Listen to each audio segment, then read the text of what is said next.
مفتی صاحب کے YouTube channel کو سبسکرائب کیجئے۔ مفتی عطاء الرحمن قاسمی۔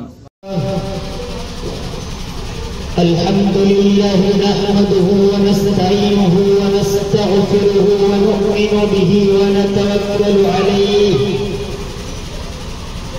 ونعوذ باللہ من شرور انفسنا ومن سیئات اعمالنا من یهده اللہ فلا مضل له ومن يضلله فلا هادي له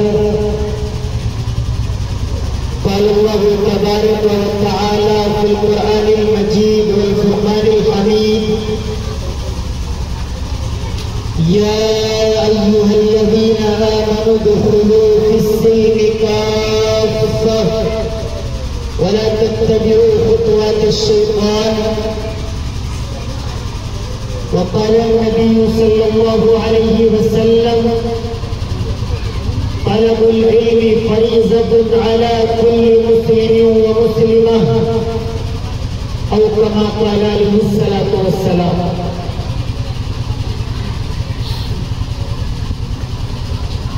وہ معزز تھے زمانے میں مسلمان ہو کر، وہ معزز تھے زمانے میں مسلمان ہو کر، اور ہم خوار ہوئے تاریخ قرآن ہو کر۔ وہی ہے خیر امت جو اسے پڑھتے پڑھاتے ہیں، وہی ہے خیر امت جو اسے پڑھتے پڑھاتے ہیں، تلاوت ہی پہ قرآن کی ہزاروں اجر پاتے ہیں۔ کیوں روز نئے قانون بناتے ہو ایوانوں میں، کیوں روز نئے قانون بناتے ہو ایوانوں میں؟ دنیا کو چلانے کو تو قرآن بہت ہے۔ قول محمد قول خدا، فرمان نہ بدلا جائے گا۔ ہے قول محمد قول خدا، فرمان نہ بدلا جائے گا۔ بدلے گا زمانہ لاکھ مگر قرآن نہ بدلا جائے گا۔ اسٹیج پر رونق افروز میر کارواں، میر مجلس، صدر مجلس حضرت مولانا اکبر قاسمی صاحب، دیگر موقر ترین علماء کرام، معزز سامعین کرام، اور پس پردہ بیٹھی میری مائیں اور بہنیں، اللہ تبارک و تعالیٰ کا بے پایا فضل اور اس کا احسان ہے کہ اللہ نے ہمیں مسلمان بنایا، نبی کریم صلی اللہ علیہ وسلم کی امت کے اندر پیدا فرمایا، شعبان المعظم جیسا عظیم ترین مہینہ عنایت فرمایا، اور آج کا یہ متبرک دن، دنوں کا سردار، دنوں کی عید، اعلیٰ ترین دن، جمعے کا دن، نماز جمعہ یہ نصیب فرمائی۔ مزید برآں دین کی اس مجلس کے اندر بیٹھنے کی توفیق عطا فرمائی۔ یہ مجالس بڑی بابرکت مجالس ہیں۔ اللہ تبارک و تعالیٰ ان مجالس کی شرکت پر بڑے اجر کا وعدہ کرتے ہیں۔ دنیا اللہ تبارک و تعالیٰ کو صرف وہی مجالس پسند ہے جن میں اللہ کی بات ہو، اللہ کے نبی محمود صلی اللہ علیہ وسلم کی بات ہو، اللہ کے معظم ترین دین اسلام کی بات ہو، اللہ کے کلام قرآن کریم کی بات ہو۔ یہ نسبت بہت بڑی چیز ہے۔ آج کی ہماری اس مجلس کو مدرسے کی سنگ بنیاد کی نسبت حاصل ہے۔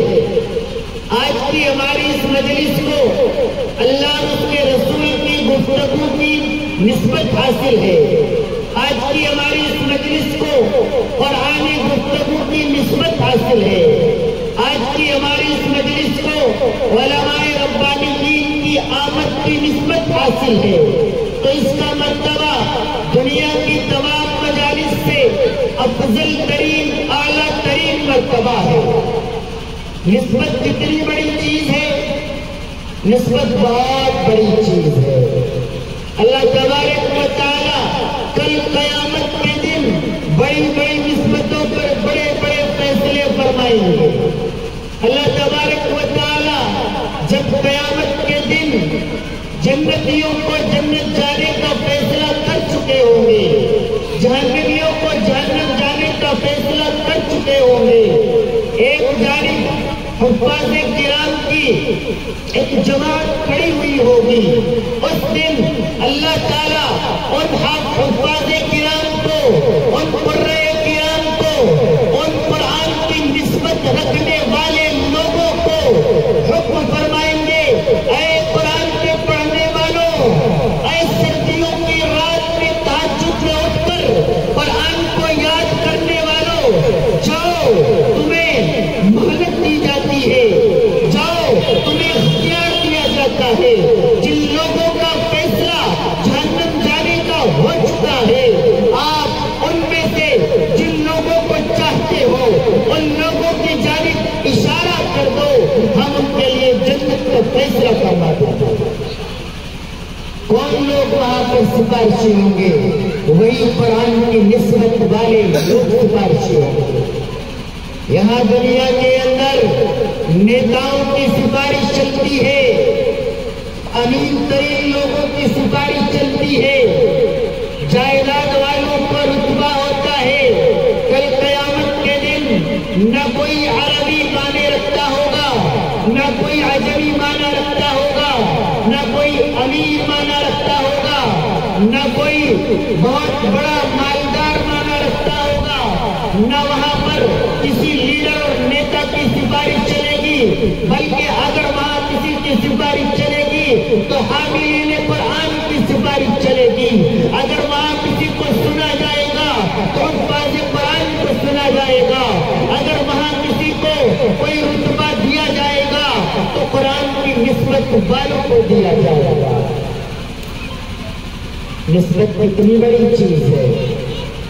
آپ دنیا کے اندر بہت ساری لکڑیاں استعمال کرتے ہیں، لکڑیوں کا زینہ بنایا جاتا ہے، اس پر پیر رکھتے ہیں، کوئی حرج نہیں، درخت ہوتا ہے اس پر چڑھ جاتے ہیں، کوئی حرج نہیں، کوئی لکڑی زمین پر پڑی ہوئی ہو اس پر پیر رکھ دیتے ہیں، کوئی حرج نہیں، کوئی لکڑی کی بڑی ڈھات رکھی ہوئی ہو اس پر بیٹھ جاتے ہیں، کوئی حرج نہیں۔ لیکن جاتو والا کے غیور مسلمانوں، اگر تمہیں علم ہو جائے کہ یہ قرآن کریم کا رحل ہے، جس لکڑی پر ہم بیٹھتے تھے کوئی حرج نہیں، لیکن اسی لکڑی کی یہ رحل بنا دی گئی ہے، اسی لکڑی سے قرآن کریم کا یہ باکس بنا دیا گیا ہے، تو خدا کی قسم جاتو والا کے لوگوں،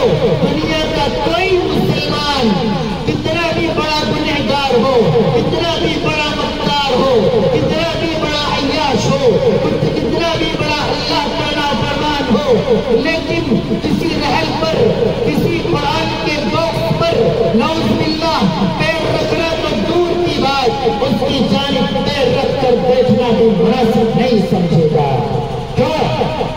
کیونکہ اس لکڑی کو قرآن کی نسبت حاصل ہو چکی ہے۔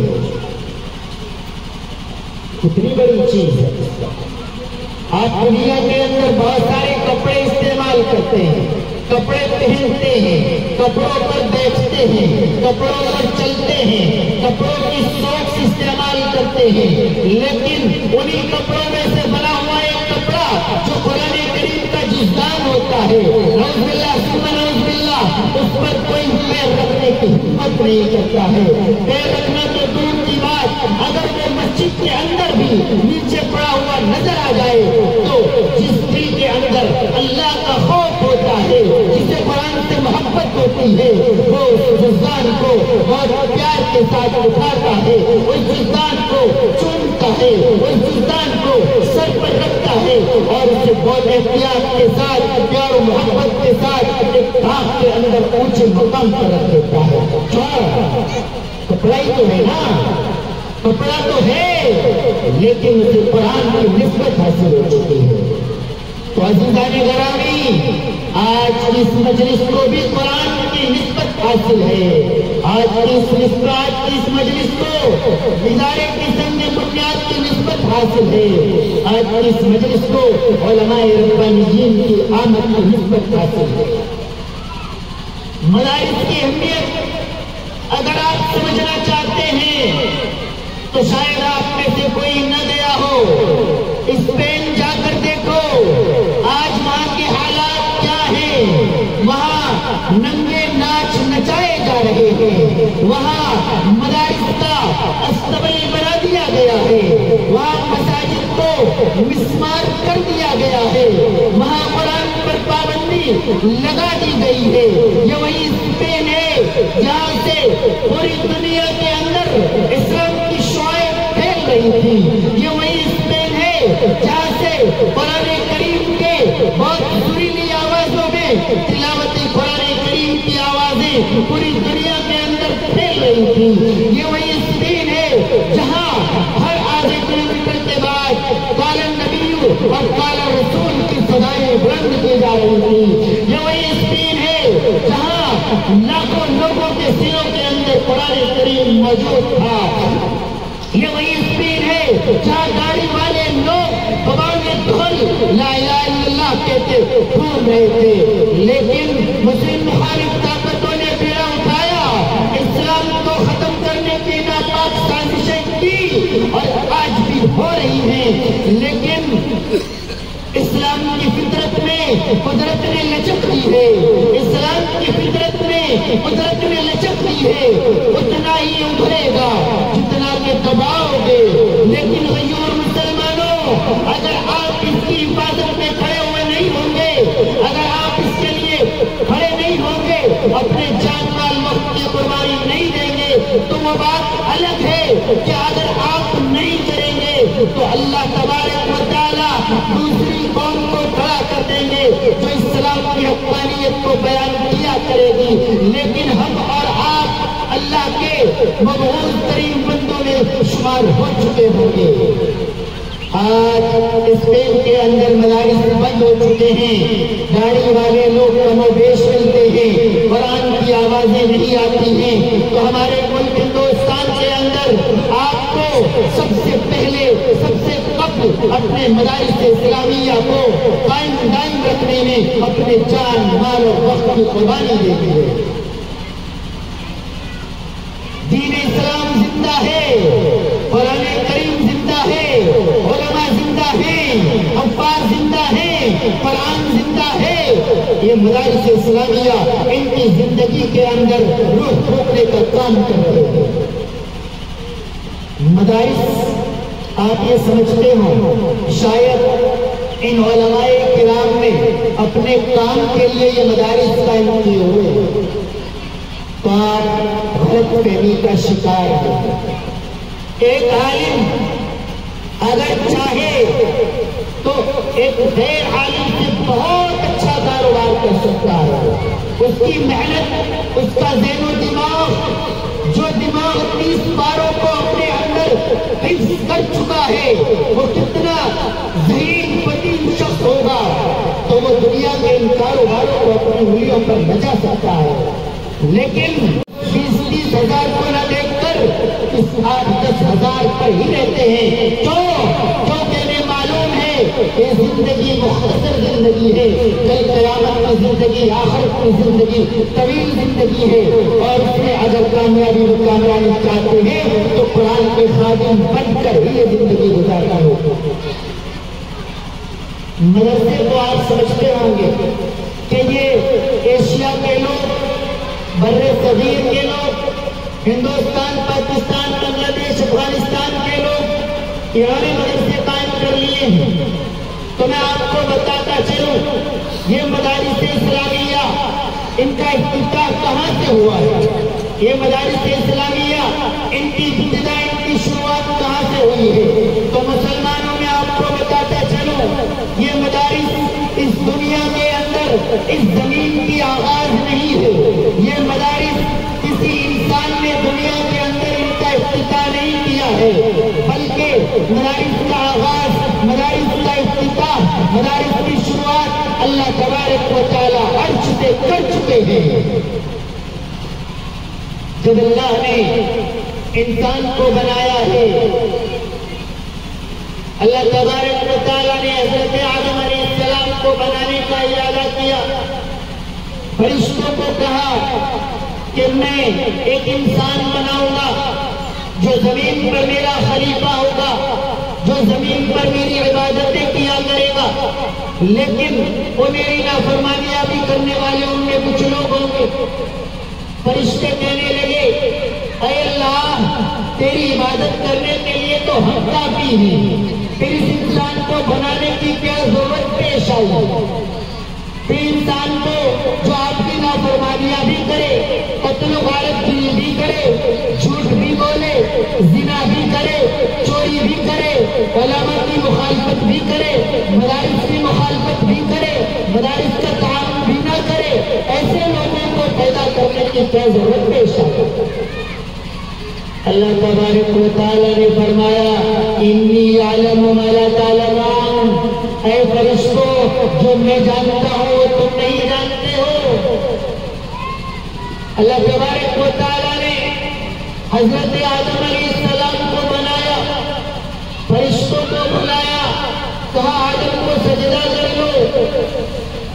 اللہ تبارک و تعالیٰ نے عرش پر کیسے مدرسہ قائم کیا آپ سوچ رہے ہوں گے، میں آپ کو بتا دوں، ایسے قائم کیا کہ حضرت آدم علیہ السلام کو بنایا، چند چیزیں بنائی، برتن ٹائپ کچھ چیزیں بنائی، اور فرشتوں سے کہا کہ اے فرشتوں ان چیزوں کے نام بتاؤ۔ فرشتوں نے کہا کہ اللہ ہم تو ان چیزوں کے نام نہیں جانتے ہیں۔ اللہ تبارک و تعالیٰ سے عرض گزار ہوئے اے اللہ ہمیں تو صرف وہ علم ہے جو آپ ہمیں عطا فرما دیتے ہیں، اس کے علاوہ کچھ نہیں جانتے۔ اللہ تبارک و تعالیٰ نے حضرت آدم علیہ السلام کی جانب اشارہ کیا، اے آدم آپ ان کے نام بتا دو۔ حضرت آدم علیہ السلام نے سب چیزوں کے نام بتا دیا، تو معلوم ہوا تعلیم و تعلم کا کام، سیکھنے سکھانے کا کام، پڑھنے پڑھانے کا کام حضرت آدم علیہ السلام کی تخلیق کے وقت سے شروع ہو چکا ہے۔ اللہ نے عرش سے شروع کر دیا ہے۔ او مغرب کے لوگوں، او یورپ کے لوگوں، تم آج تعلیم کے ترقی کا دعویٰ کرتے ہو، ایجوکیشن کی پروگریس کا دعویٰ کرتے ہو، تمہیں نہیں معلوم کہ اللہ تبارک و تعالیٰ نے جو انسان کو اشرف المخلوقات بنایا ہے، آپ جانتے ہو کہ انسان سے زیادہ طاقتور چیزیں، انسان سے زیادہ طاقتور جانور اس دنیا کے اندر موجود ہیں۔ اگر انسان کو طاقت کی وجہ سے، طاقت کے بلبوتے پر اشرف المخلوقات بنایا جاتا تو انسان سے پہلے جانوروں کا، شیر اور چیتوں کا نمبر آ جاتا۔ اگر خوبصورتی کی وجہ سے بنایا جاتا تو اور دیگر مخلوقات اللہ کی بہت زیادہ خوبصورت دنیا کے اندر موجود ہیں۔ تو انسان کو اشرف المخلوقات بنایا گیا ہے تو وہ تعلیم کی وجہ سے بنایا گیا ہے، ایجوکیشن کی وجہ سے بنایا گیا ہے۔ اور 100 سال پہلے تعلیم کی بات کرنے والوں، ہمارے محمد عربی صلی اللہ علیہ وسلم، ہم سب کے محبوب نبی سرکار دو عالم محمد عربی صلی اللہ علیہ وسلم آیت، سب سے پہلی بات، سب سے پہلی گفتگو، سب سے پہلا حکم اللہ تبارک و تعالیٰ نے فرمایا اقرا، پڑھیے، تعلیم حاصل کیجیے، ایجوکیشن لیجیے۔ تو آپ 100 سال پہلے، 150 سال پہلے، 200 سال پہلے سائنس کی تعلیم کو اس ٹیکنالوجی کی تعلیم کو ایجاد کر کے یہ سمجھتے ہو کہ تعلیم کے موجب ہم ہیں تو آپ غلط فہمی کے شکار ہیں۔ تعلیم کا موجب اللہ تبارک و تعالیٰ ہے، تعلیم کا موجب حضرت آدم علیہ السلام ہے، تعلیم کا موجب قرآن کریم ہے، تعلیم کا موجب نبی کریم صلی اللہ علیہ وسلم ہے، تعلیم کے موجب حضرات صحابہ کرام ہیں۔ آج ہم یہاں تقریباً 4000 کلومیٹر دور مکہ سے بیٹھے ہوئے ہیں اور قرآن کے حافظ موجود ہیں۔ آج ہم مکہ سے 4000 کلومیٹر دور ہو کر مفسرین موجود ہیں، محدثین موجود ہیں، جس صحابہ کرام کی کوششوں کاوشوں کی ان کی کاوشوں کی برکتیں ہیں، ان کی کاوشوں کا نتیجہ ہے۔ جب حضرات صحابہ کرام کو اللہ کے نبی صلی اللہ علیہ وسلم نے فرما دیا بلغوا عنی ولو آیہ، اے صحابہ کرام جو آیت مجھ سے، جو حدیث مجھ سے، جو بات مجھ سے، جو قول مجھ سے، جو فعل مجھ سے تم تک پہنچا ہے، تمہاری ذمہ داری ہے کہ تم اسے اور لوگوں تک میری امت کو پہنچا دو۔ حضرات صحابہ کرام نے اس پر عمل کیا اور پوری دنیا کے اندر پھیل گئے، دین کی دعوت کا کام، تبلیغ کا کام کرنا شروع کر دیا۔ اسی کا نتیجہ ہے کہ ہم یہاں الحمدللہ قرآن کو ہو اسی شکل کے اندر دیکھتے ہیں، پڑھتے ہیں، سمجھتے ہیں۔ احادیث مبارکہ ہمارے درمیان بخاری شریف، مسلم شریف، دیگر سیاستہ اور دیگر احادیث کی کتب کی شکل کے اندر موجود ہیں۔ یہ حضرت مولانا عطا اللہ شاہ بخاری رحمہ اللہ کی کوششوں پر ملک ہندوستان کے اندر احادیث مبارکہ کا ورد درس شروع ہوا اور ملک کے اندر علماء ربانیین پیدا ہونے شروع ہوئے، لیکن ہمارا ملک سونے کی چڑیا کہلاتا تھا۔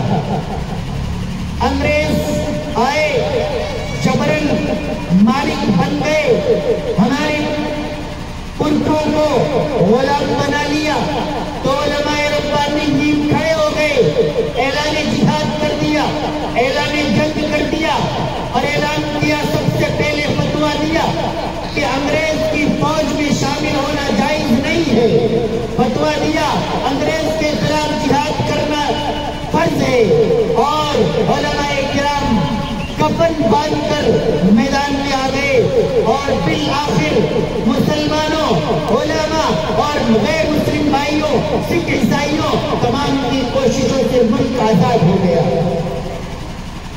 جب ملک آزاد ہو گیا تو ایک مسلم مخالف لوبی کھڑی ہوئی، کہنے لگے ٹھیک ہے ملک آزاد ہو چکا ہے، لیکن ہم اس ملک کے اندر ایسے اسکول، ایسے کالجز، ایسی یونیورسٹیاں بنائیں گے جن میں ہم ان مسلمانوں کو اور دیگر اقوام کو پڑھائیں گے اور انہیں ذہنی طور پر مائنڈلی انگریز کا غلام بنائیں گے۔ جب علماء ربانیین نے دیکھا، محمود الحسن دیوبندی نے دیکھا، قاسم نانوتوی نے دیکھا، مولانا اشرف علی تھانوی نے دیکھا کہ یہ لوگ ہمارے مستقبل کو، ہمارے فیوچر کو برباد کرنے کی یہ ایک دوسری سازش لے کر آ گئے، تو علماء کرام سر جوڑ کر بیٹھ گئے، مشورہ ہوا تو علماء ربانیین نے اعلان کیا، انگریز نے پہلے اعلان کیا تھا کہ آؤ ہم مفت پڑھائیں گے، مفت لکھائیں گے، مفت میں آپ کو اعلیٰ تعلیم یافتہ بنائیں گے۔ علماء کرام نے بھی اعلان کیا کہ اے امت مسلمہ کے لوگوں، آؤ تم اپنے یتیم بچوں کو، اپنے مسکین بچوں کو، اپنے نونہالوں کو، اپنے اس فیوچر کو، اپنے اس مستقبل کو ہمیں دے دو، ہم دارالعلوم دیوبند کے اندر ان کو مفت پڑھائیں گے، مفت لکھائیں گے، مفت کھانے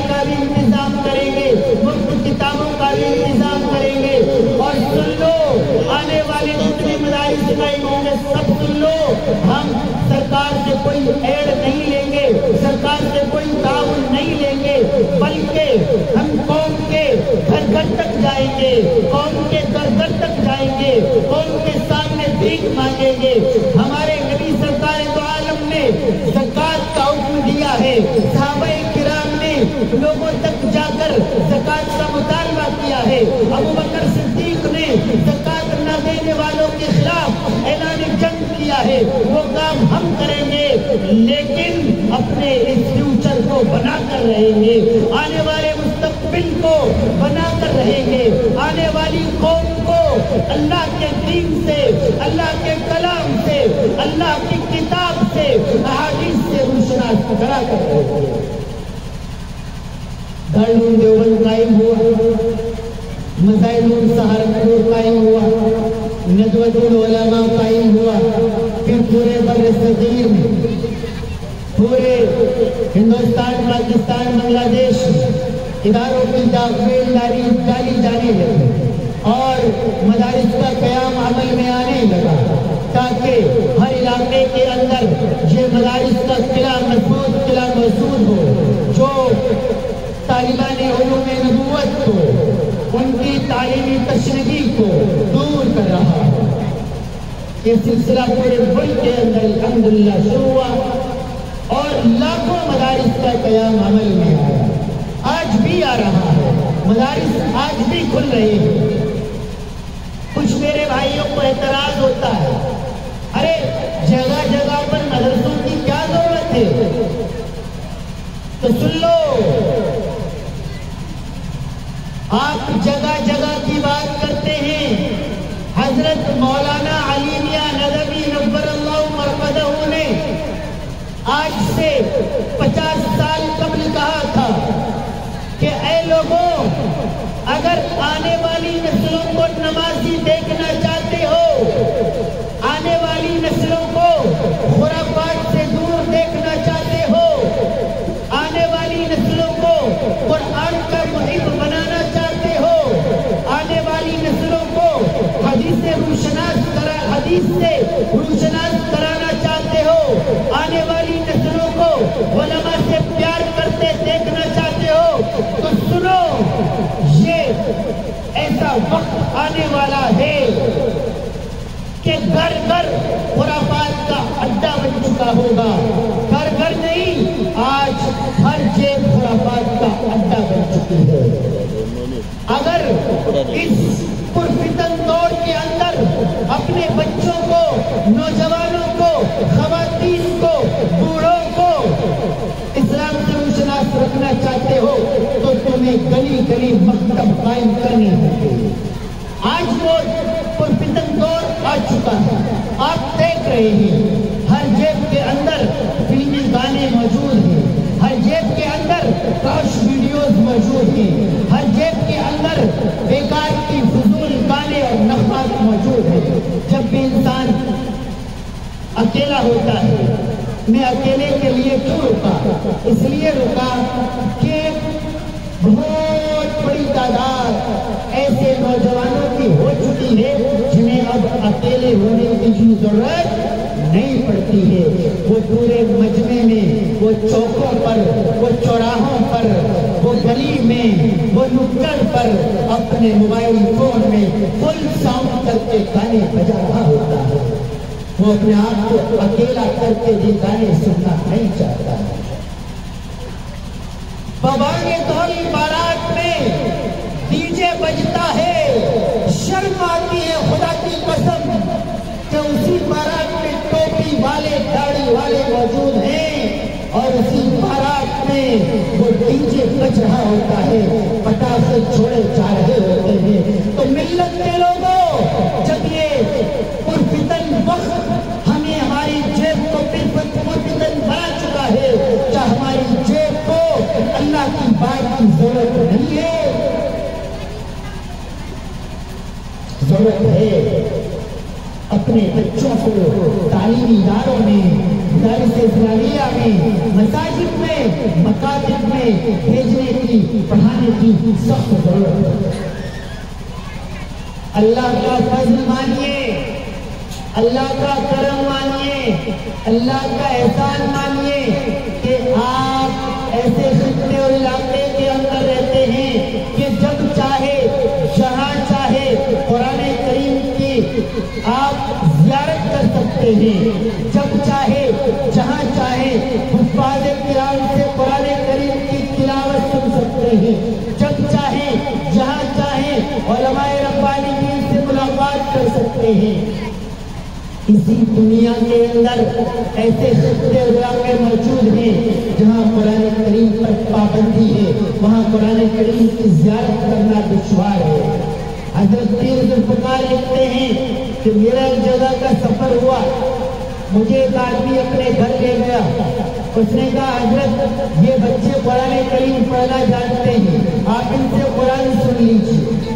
حضرت نے اپنا قرآن کریم جو تلاوت کے لیے رکھتے تھے نکالا، ان لوگوں کے بچوں کے سامنے کیا کہ پڑھیے۔ وہ کبھی حضرت کی طرف دیکھتے، کبھی قرآن کی طرف دیکھتے، کبھی اپنے والد کی طرف دیکھتے۔ حضرت نے پوچھا بھائی کیوں نہیں پڑھتے؟ تو اس والد نے بتایا حضور یہاں قرآن کریم کی زیارت تو ناممکن ترین عمل ہے، یہاں تو قرآن پر پابندی ہے۔ ہم نے تو ایک ٹیلر ہے جو حافظ ہے، وہاں اپنے بچے کو ٹیلرنگ سیکھنے کے بہانے بھیجا ہوا ہے۔ وہ ٹیلرنگ تو بظاہر سکھاتا ہے لیکن حفظ ہی انہیں قرآن کریم سکھاتا ہے۔ آپ ان سے حفظ کہیے یہ پڑھنا شروع کر دیں۔ حضرت نے فرمایا جہاں سے کہا وہاں سے پڑھنا شروع کر دیا۔ ان لوگوں کو قرآن کریم کی زیارت کرنا مشکل ترین ہو گیا ہے۔